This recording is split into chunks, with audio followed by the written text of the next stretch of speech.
Kontroversi Oksana Fofodina, mantan istri Sultan Muhammad V dari Kelantan. Ketika Raja Kelantan Malaysia, Muhammad V, menikahi Ratu Kecantikan Moskow, hal ini menjadi kejutan besar untuk semua orang. Yang di Pertuan Agung Muhammad V adalah sultan yang kuat dan kaya, di mana orang-orang berpikir jika istrinya kemungkinan wanita bangsawan Malaysia, bukannya seorang model luar negeri yang kontroversial. Selain itu, usia keduanya yang berpaut 23 tahun, dengan Muhammad V 49 tahun dan Oksana 26 tahun, menciptakan citra negatif untuk Oksana jika ia menikahi sultan hanya untuk harta dan ketenaran semata. Untuk kasus yang belum pernah terjadi sebelumnya, Muhammad V adalah sultan pertama yang turun tahta pada 6 Januari 2019. Rumor beredar jika hal ini dilakukan oleh Muhammad V akibat tentangan kuat pihak kesultanan terhadap pernikahannya dengan Oksana. Meski Muhammad V telah mengorbankan segalanya, pernikahan itu hanya bertahan selama 1 tahun saja, sampai ia menendang Oksana yang hamil keluar dari istana. Oksana mampu memberikan seorang putra untuk sultan, namun Muhammad V justru memberinya talak 3, yaitu talak yang tidak dapat dirujuk dan dapat dinikahkan kembali hanya jika ia telah dinikahi orang lain. Tragisnya, media melaporkan jika sultan tidak pernah melihat putranya lagi. Jadi, siapakah sosok Oksana Fofodina? Kesalahan apa yang ia perbuat sampai Muhammad V menjatuhkan talak 3? Lalu, bagaimana dengan nasib putra mereka? Oksana Andreevna Fofodina lahir pada 10 Juli 1992 dari ayah seorang dokter ortopedi dan ibunya yang seorang model ketika ia masih muda. Oksana kecil tumbuh menjadi gadis yang cantik dan bermimpi memiliki karir internasional. Oksana belajar bahasa Inggris dengan menghadiri sekolah musim panas Oxford dan mengejar gelar sarjana ekonomi di Universitas Ekonomi Rusia Plekhanov di Moskow. Disinilah ia akhirnya memperoleh gelar Master Management.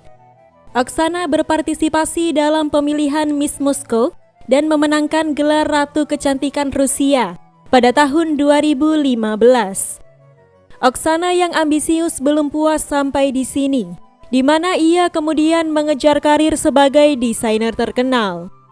Untuk meraih mimpinya, Oksana berkeliling dunia guna menyerap elemen tren fashion. Suatu hari, ketika ia bekerja di stand jam tangan mahal, Oksana bertemu Muhammad V. Di tengah kerumunan, Sultan melihat sekilas Oksana yang tinggi dan tampak menakjubkan. Mereka terlibat dalam perbincangan, di mana Oksana bahkan bercanda dengan mengatakan jika ia adalah Ratu Moskow. Namun, ketika pria itu naik ke panggung untuk berpidato, Oksana tahu jika Muhammad V adalah sultan sesungguhnya. Sultan sebenarnya sudah memiliki 2 pernikahan sebelumnya, tetapi belum dikaruniai keturunan. Istri pertamanya adalah seorang wanita bangsawan Patani keturunan Thailand Malaysia, yaitu Tengku Zubaidah binti Nuruddin. Tetapi, ia dinikahi Muhammad V hanya selama 4 tahun saja. Istri keduanya, Sultanah Nurdiana Petra Abdullah, yang bernama asli Yana Yakubkova, merupakan gadis yang lahir di Republik Ceko. Pada penghujung tahun, Muhammad V mengaku sakit, serta mengambil cuti sakit selama 3 bulan. Ketika orang-orang berdoa untuk kesembuhannya, tersiar kabar jika Sultan telah menikah di Rusia. Pernikahan keduanya berlanjut dirayakan di Malaysia dengan pesta yang sangat mewah. Oksana telah masuk Islam dan merubah namanya menjadi Rihana Oksana Petra, nama keluarga Muhammad V. 8 Januari 2019, Muhammad V tiba-tiba mengumumkan jika ia ingin turun tahta, dan keputusannya ini tentu mengejutkan semua orang. Muhammad V baru naik tahta pada 2016 dan menurut aturan turun-temurun Melayu, Ia harus turun tahta 5 tahun kemudian pada 2021. Ada banyak diskusi di seluruh dunia tentang ini, dan banyak orang berpikir bahwa ia melakukannya untuk melindungi istri asingnya. Tidak butuh waktu lama bagi Oksana untuk melaporkan jika ia hamil, dan orang-orang menjadi lebih yakin dengan gagasan ini. Namun, takdir tidak menjadi lebih mudah untuk Oksana, di mana Sultan akhirnya mengetahui rahasia masa lalunya. Ia selalu berpura-pura berasal dari masyarakat kelas atas, tetapi di masa mudanya, Oksana ternyata memiliki gaya hidup yang kurang baik. Sebagai siswa, ia pergi ke pesta dan berkencan dengan pria. Oksana juga mengambil bagian dalam liburan reality show di Meksiko, di mana ia menggoda pria di salah satu episode dan bercinta dengan pria lain di kolam renang. Parahnya, semua ini difilmkan dan ditampilkan di televisi. Waktu syuting video ini terjadi tepat sebelum atau sesudah ia mengkonfirmasi hubungannya dengan Muhammad V. Skalanya sangat besar, sehingga Muhammad V tidak bisa menerima ini. Skandal Oksana akan sangat memalukan bagi keluarga bangsawan Muslim, dan mungkin ini menjadi alasan utama retaknya hubungan mereka. Menurut perhitungan masa kehamilan Oksana, Muhammad V bahkan mulai mempertanyakan apakah ayah kandung anak itu adalah dirinya sendiri.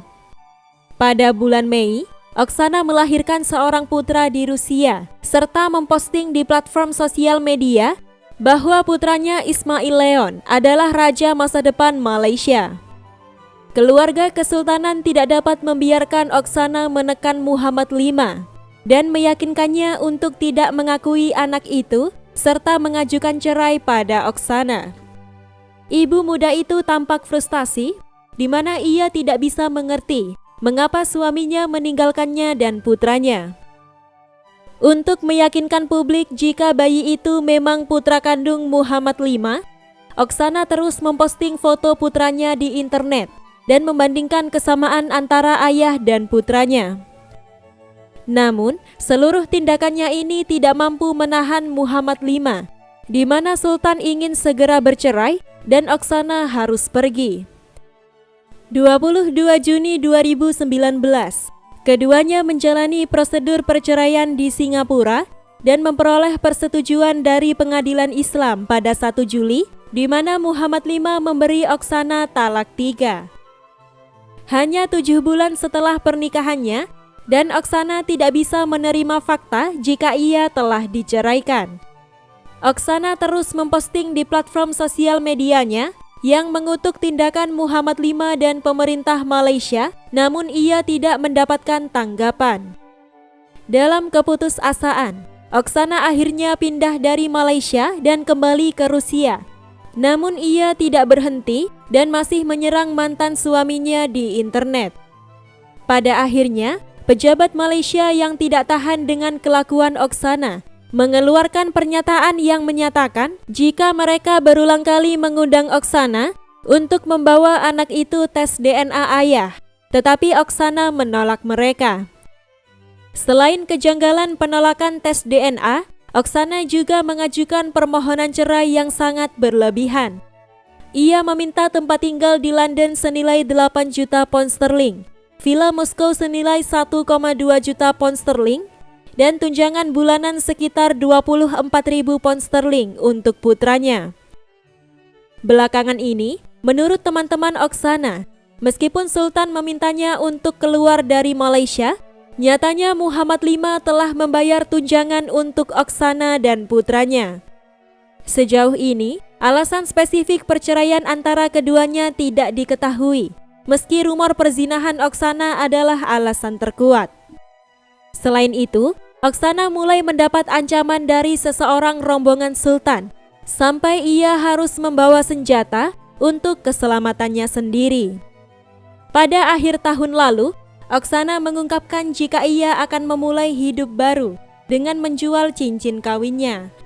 Oksana memutuskan pergi ke London dengan putranya, Ismail Leon Petra, yang kini berusia 3 tahun.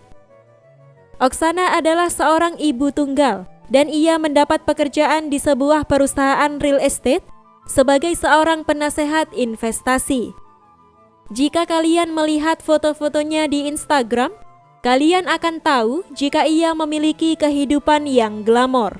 Oksana sering berpergian ke resort, memakai pakaian bermerek mahal, dan seolah tidak kekurangan apapun. Putranya dikatakan sering bertanya tentang ayahnya, dan Oksana sangat gugup untuk menjawabnya. Kemudian, ia menulis di blognya sebagai berikut. Saya segera menunjukkan Leon di peta, di mana lokasi London dan Malaysia. Seraya mengatakan jika ayahnya tinggal jauh di sana, sehingga ia tidak bisa datang. Saya pikir, sangat menyedihkan ketika seorang ayah tidak ingin melihat anaknya.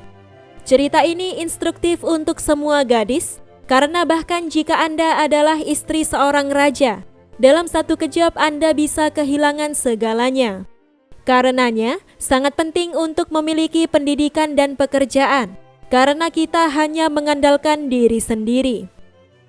Menurut kalian, apakah Muhammad V tidak akan pernah mau menemui putranya selamanya? Tolong beritahu pendapat kalian di kolom komentar. Terima kasih sudah menonton video ini dari awal sampai akhir. Jika kalian suka dengan video ini, jangan lupa klik tombol subscribe, like, komen, dan share agar channel ini bisa berkembang untuk memberi informasi seputar sejarah dunia. Sampai jumpa di video selanjutnya.